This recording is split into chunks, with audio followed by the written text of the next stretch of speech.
ஏப்பா நம்ம அப்பார்ட்மெண்ட் கேஸுக்கு அடுத்த ஹியரிங் வருது. இந்த வாட்டி ஆர்குமெண்ட்லாம் ரொம்ப ஸ்ட்ராங்காக இருக்கணும். பழைய ரெஃபரன்ஸ் ஏதாவது நமக்கு ஃபேவராக இருக்கிற மாதிரி ஜட்ஜ்மெண்ட் இருக்கான்னு தேடி எடு. சார் ஆல்ரெடி நான் 2 கேஸ் அப்படி எடுத்திருக்கேன் சார்.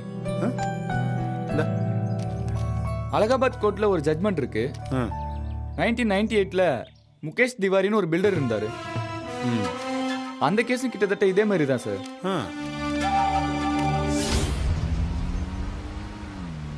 நான் ஒரு தடவை பார்த்துட்டேன் சார். யார் சார்? பயப்படாது. இடிக்கிற மாதிரி வராது. இவர் யாருன்னு தெரியலையா? இவர் மேல தான் நம்ம கேஸ் போட்டிருக்கோம். நம்ம ஆப்போசிட் பார்ட்டி. யோ, உனக்கு எத்தனை வாட்டி சொன்னாலும் புரியாதா? உன் நல்லதுக்கு தான் சொல்றேன். பேசாம அப்பார்ட்மெண்ட் கேஸை வாபஸ் வாங்கிட்டு உன் வேலையை பார்த்துக்கிட்டு கிளம்பு. இல்லன்னு வச்சுக்க, வேகமா வந்து காரை பக்கத்துல நிறுத்தின மாதிரி அடுத்த வாட்டி நிறுத்த மாட்டேன். நேரம் உன் மேலேயே ஏத்திடுவேன். யோ, என்ன மிரட்டுறியா? அதுவும் வக்கீலையே மிரட்டுறியா? சூர்யா ஒரு நிமிஷம். அந்த ஆளை பர்ஃபார்மன்ஸ் பண்ண விடு. மனப்பாடம் பண்ணிட்டு வந்த டைலாக் எல்லாம் முதல்ல பேசட்டும். யோ, உனக்கு என்ன வெறும் பில்டரா மட்டும் தானே தெரியும். ஆனா அதுக்கு முன்னாடி என் ஊர்ல நான் எவ்வளவு பெரிய ரவுடின்னு தெரியாது. சோழிங்கநல்லூர்ல போய் என் பேரை சொல்லி பாரு, எல்லாரும் நடுங்குவாங்க. இந்த புடி. ஏப்பா சூர்யா, உங்க ஆயா ஊர் சோழிங்கநல்லூர் தானே? ஆமா சார். அங்க இந்த ஆளு பெரிய ரவுடியா என்ன? நீ கேள்விப்பட்டிருக்க? இல்லையே சார். ஆனா இவரை வேற எங்கேயோ பார்த்த மாதிரி இருக்கு சார். அப்படியா? போன வாரம் என் பிறந்த நாள் போஸ்டர்ல பாத்துருப்படா. ஞாபகம் வந்துருச்சு சார். எங்க வீட்டு பக்கத்துல ஒரு கட்டண கழிப்பறை இருக்கு. அதுல காசு வாங்கி போட ஒரு அங்கிள் உட்கார்ந்து இருப்பாரு. அவரை மாதிரியே இருக்காப்புல. ஏய், என்ன நக்கலா? அப்படியே உன்னை அடிச்சு மூஞ்சியை பெத்துட்டு போயிட்டே இருப்பேன். யோ மார்க்கு, என்ன இந்த மாதிரி பிள்ளைக்கா பசங்களை வச்சு என்ன அசிங்கப்படுத்தலான்னு பாக்குறியா? 120 கோடி ரூபா சொத்து அப்படிலாம் ஈஸியா விட்டுற மாட்டேன். தன்மையா சொல்லும் போதே புரிஞ்சுக்கிட்டு விலகி போனா உனக்கும் நல்லது, உன் குடும்பத்துக்கும் நல்லது. இல்ல நான் நட்டமா தான் நிப்பேன்னு ஓவரா பண்ணா அப்புறம் நடக்க போற எதுக்கும் நான் பொறுப்பு இல்ல. என்ன பில்டர இப்படி ஓப்பனா மிரட்டுற? நான் பாட்டுக்கு நாளைக்கு போய் போலீஸ்ல என்ன கொலை மிரட்டல் விட்டான்னு கம்ப்ளைண்ட் கொடுத்தா என்ன பண்ணுவ? போலீஸ் ஸ்டேஷன்லயே வச்சு உன்னை தூக்க வேண்டாம். எதை சார்? எதை தூக்குவீங்க? உன்னையும் சேர்த்து தூக்க வேண்டாம். என்ன எதுக்கு நீங்க தூக்கணும்? முதல்ல உங்களால தூக்க முடியுமா? என்னையா பாக்குற? உன்னையே உன்னால தூக்க முடியுமா முடியாதா? என்னையா, முடியுமா முடியாதா? முடியாதுல்ல? இவரையே இவரால் தூக்க முடியாது. இவர் என்னடான்னா ஊர்ல இருக்கிறவங்களெல்லாம் உன்னை தூக்கிடுவேன்னு மிரட்டு வாரான். ஏய், ஒரே ஒரு ரவுடி கேஸை பார்த்துட்டு வந்து வக்கீலானவன் இல்லடானா. 7 வருஷ ஜெயில் வாழ்க்கையில நான் பார்த்தவன் எல்லாருமே ரவுடி தான்டா. உன்ன மாதிரி தினுசா ரகரகமா ரவுடிங்களெல்லாம் பார்த்துட்டு வந்தவன்டானா. டேய், மிரட்டி முடிச்சிட்டல்ல, கிளம்பு. யோ, அதான் சார் சொல்றாருல, கிளம்பு. மார்க்கு, என் குணம் தெரியாம என் கூட விளையாடுற. ஒழுங்கா அந்த கேஸை வாபஸ் வாங்கிடு, இல்லன்னா மொத்த பேரும் பணமாயிடுவீங்க. டேய், இவ்வளவு நேரம் சொல்லிட்டு இருக்கேன்னு உனக்கு புரியலையா? கேஸ் எல்லாம் வாபஸ் வாங்க முடியாது. உன்னால என்ன செய்ய முடியுமோ செஞ்சுக்க. கிளம்பு போ. நீ தேவையில்லாம என்ன பகைச்சுக்கிற, நாளைக்கு ரொம்ப வருத்தப்படுவ. யோ, அதான் சார் சொல்லிட்டாருல, கிளம்பியா?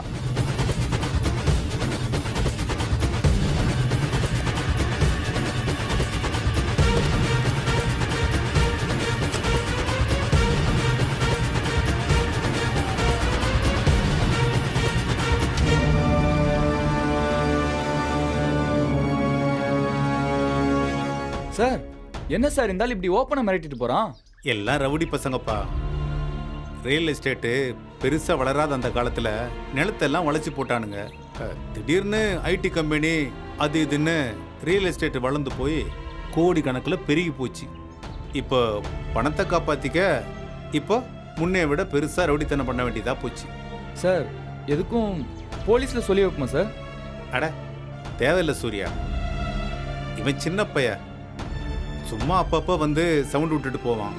ஆ, ஏற்கனவே அடியாட்களெல்லாம் அனுப்பி வச்சு என்கிட்ட வந்து வாங்கி கட்டிட்டு போனவன் தானே, பார்த்துக்கலாம் விடு. சரி அது கொடு. ஆ.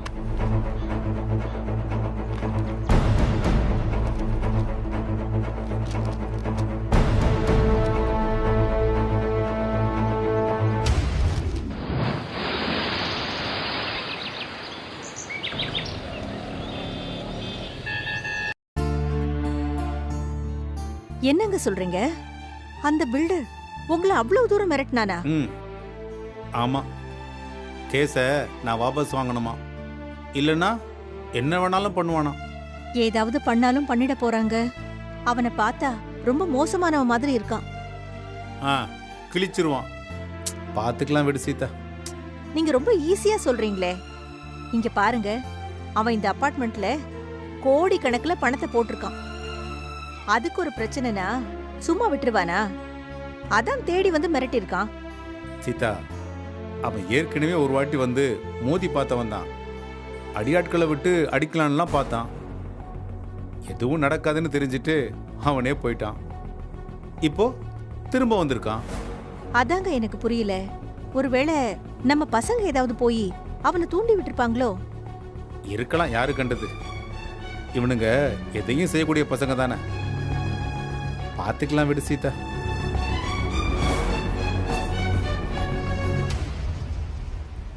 என்ன ட்ராக் ஷூலாம் போட்டிருக்கீங்க?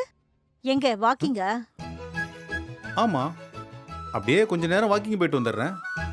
நேத்து சூடா மெதுவடை சாப்பிடுறது, காரமா 4 மிளகா பஜ்ஜி சாப்பிடுறது, எண்ணெய் பலகாரமா போய் சாப்பிட்டுட்டு வந்துட்டு அப்புறம் வாக்கிங் போறதுல என்ன பிரயோஜனம்? சீதா, வாக்கிங் போறதுன்னா என்ன நினைச்ச? அப்படியே சும்மா நடக்கிறதுன்னு நினைச்சியா? அப்படியே காத்தாட நடந்து 4 மனுஷ மக்களை பார்த்துட்டு, தெருவில் புதுசா என்னெல்லாம் நடந்திருக்குன்னு வேடிக்கை பார்த்துட்டு, மனசு அப்படியே ஃப்ரெஷ்ஷா வச்சுக்கிட்டு வரணும். அப்போ அந்த வடை சாப்பிடுறது? இந்த பாரு, இந்த வடை சாப்பிட்றத பத்தி மட்டும் பேசாத சீதா. நான்லாம் உளுந்த வடைக்காக உயிரை கொடுப்போர் சங்கம்னு ஒன்று ஆரம்பிச்சா, அதுக்கு ஆயுள் கால தலைவரா நான் தான் இருப்பேன். ஐயோடா, உங்க பெருமை பீத்தல ஆரம்பிச்சிட்டீங்களா? இதுக்கு நீங்க வாக்கிங்கே கிளம்பலாம். கிளம்புங்க. என்ன தாத்தா, காலையில எங்க கிளம்பிட்டீங்க? ஆமாண்டா, அப்படியே ஒரு 2 கிலோமீட்டர் வாக்கிங் போயிட்டு வருவோம். இது வரைக்கும் நீங்க வாக்கிங் போய் நான் பார்த்ததே இல்லையே. டேய், என்னடா இப்படி கேட்ட? டேய், நான்லாம் காலையில் 6 மணிக்கு டான் எழுந்திருச்சு வாக்கிங் போறவன்டா. இன்னைக்கு கொஞ்சம் லேட்டு.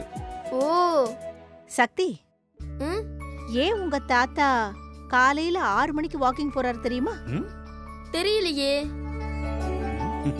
கரெக்டா 6 மணிக்கு ம், கேசவர்தினி கடையில ஆ. சூடா உளுந்த வடை, போண்டா, ஆ, பஜ்ஜி எல்லாம் போடுவாங்க.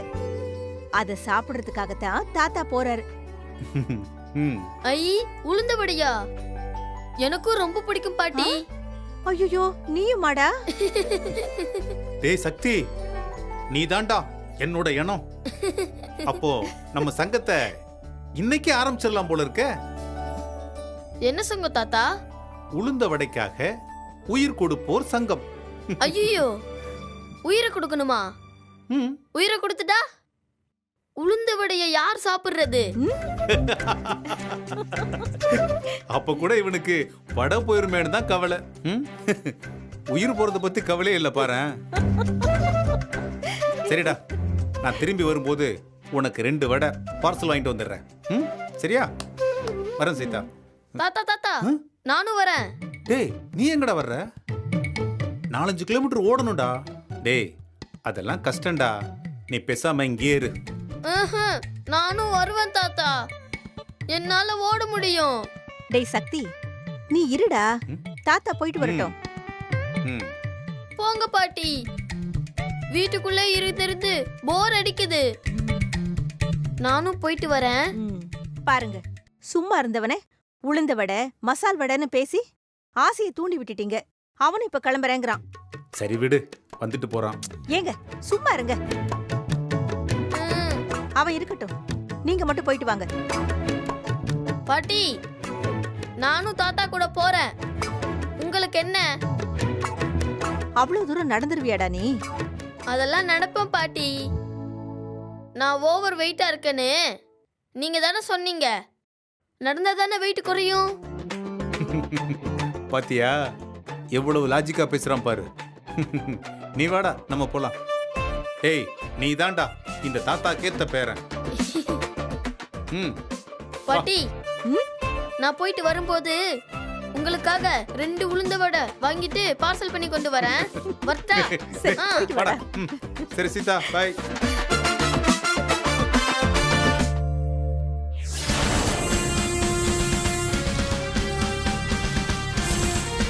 இவ்ளோ காலையில ம். எதுக்கு ஜாக்கிங் போறாங்க? டேய், சில பேர் ஜாக்கிங் போவாங்க, சில பேர் வேலைக்கு போவாங்க. அப்புறம் எதுக்கு வேலைக்கு போறாங்க? ஹே, வேலைக்கு போனா தானே சம்பாதிக்க முடியும். அங்க பார் கிளம்பிட்டான். அண்ணனுக்கு ஃபோன் பண்ணி.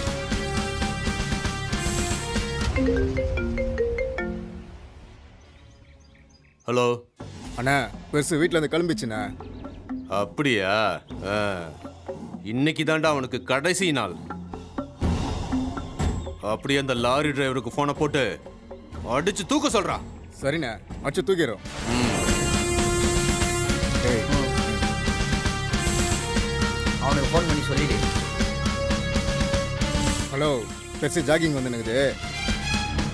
டேய், நேரம் பார்த்து அச்சு தூக்கிறா. அச்ச தூக்கிறேன். வச்சிடுறா.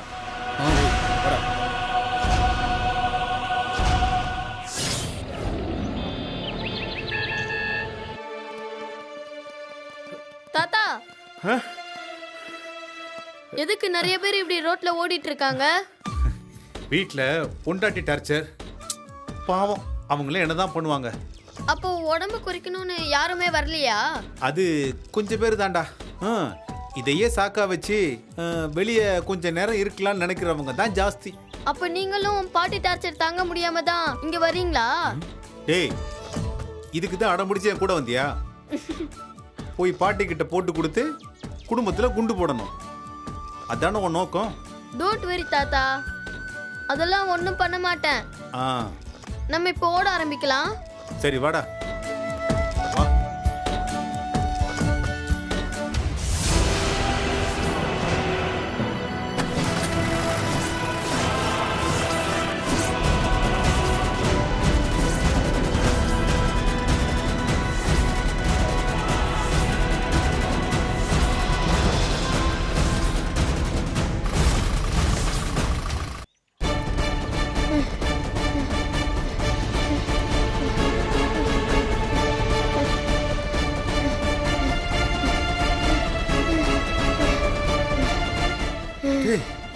என்னடாச்சு?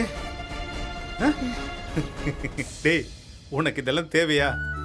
பேசாம வீட்லயே இருந்திருக்கலாம்ல. தாத்தா, யார பார்த்து என்ன கேள்வி கேக்குறீங்க? என்னால முடியும், நான் ஓடுவேன். வாய் தான் சொல்லுது, காலு தள்ளாடுதே. இதோ முடியாம நாக்கு தள்ளுது போல இருக்க. இல்ல தாத்தா, என்னாலயும் முடியும். நானும் ஓடுவேன்.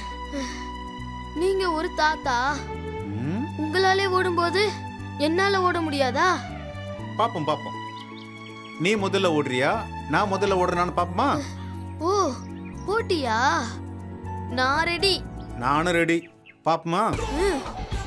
1 2 3.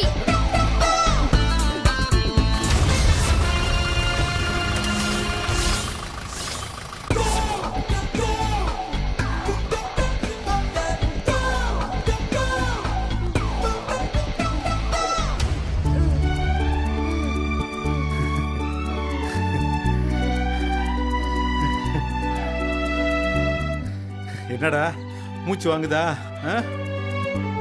சரி, நம்ம போயிடுவோமா? அதெல்லாம் ஒண்ணும் பிரச்சனை இல்ல. உங்களால முடியலன்னா சொல்லுங்க, போலாம்.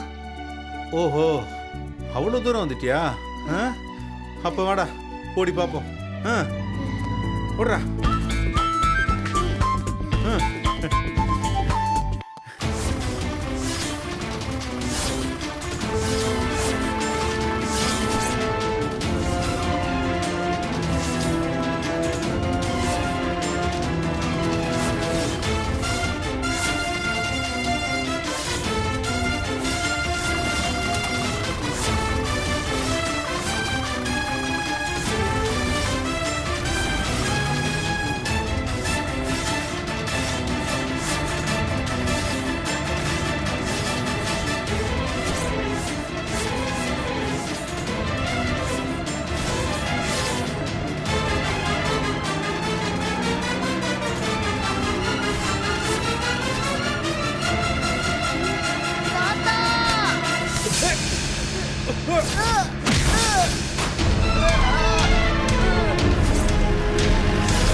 என்னாச்சு டாக்டர்? எப்படியாவது என் பேரனை காப்பாத்துங்க. ரொம்ப ரத்தம் வெளியே போயிடுச்சு டாக்டர். என்னாச்சு? எப்படி நடந்தது? ஒரு லாரிக்காரன் அடிச்சிட்டு போயிட்டான் டாக்டர். ஓ, ஆக்சிடென்ட் நடந்திருக்கா? போலீஸ்க்கு இன்ஃபார்ம் பண்ணிட்டீங்களா? இல்ல டாக்டர், அவசரத்துல எதுவும் செய்யல டாக்டர். டாக்டர் எப்படியாவது என் பேரனை காப்பாத்துங்க டாக்டர். மா, போலீஸ்க்கு இன்ஃபார்ம் பண்ணுங்க. Okay doctor. சிஸ்டர், ஐசி கொண்டு வாங்க. குயிக், சீக்கிரம் சீக்கிரம் வாங்க. சீக்கிரம். ஐயோ, ஒண்ணுங்கடா சரியா சீக்கிரம் டாக்டர், எப்படியாவது காப்பாத்திருங்க டாக்டர். ஓகே, நீங்க வெயிட் பண்ணுங்க. சிஸ்டர், சார் இங்கே இருங்க சார். நீங்களா உள்ள வரக்கூடாது. சக்தி,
சார் போங்க என் சார் பேர் எப்படி இருக்கான்? அவனுக்கு ஒன்றும் ஆகாது இல்லம்மா. டாக்டர் பாத்துட்டு இருக்காங்க சார் வந்து சொல்லுவாங்க நீங்க போங்க சார் சார் இப்படிலாம் டிஸ்டர்ப் பண்ணாதீங்க சார்